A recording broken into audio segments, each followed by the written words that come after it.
Here I have an Abominable Snowman Tree Topper. I'm actually going to be unboxing it today, showing you what it looks like and what to expect when you purchase this. First and foremost, I do want to say thank you to the company for sending me this product so I could go ahead and unbox and give you my full and honest review. So let's go ahead and take it out.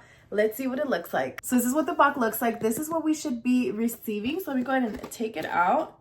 I could already see it. Super cute. Comes in a plastic wrap like this from the box. Take it out. Very cute. So let's just fluff him up. He's been inside the box and the bag. It's actually really cute. It's like a stuffed animal type of doll. So take a look. The cool thing about it is I could feel it inside of his arms. You could actually mold it to whatever shape it is that you want. So take a look. You could go ahead and move the arms around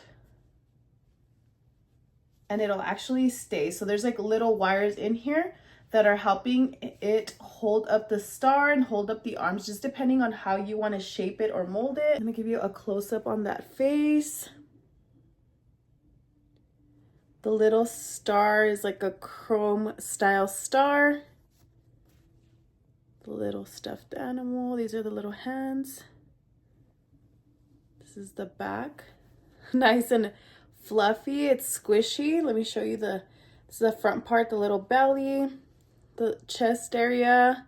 So all the details are actually really nice, well put together. So the great thing about this is that you could actually place it as a tree topper, or you could simply use it as a holiday decoration. The legs also mold differently. So if you want to go ahead and shape them up, if you put them on top of the tree topper, it doesn't have a hole right here in case you wanted to use them as a tree topper. But like I mentioned, you can go ahead and move his arms and legs to go ahead and wrap around the tree. If not, this makes for the perfect holiday stuffed animal.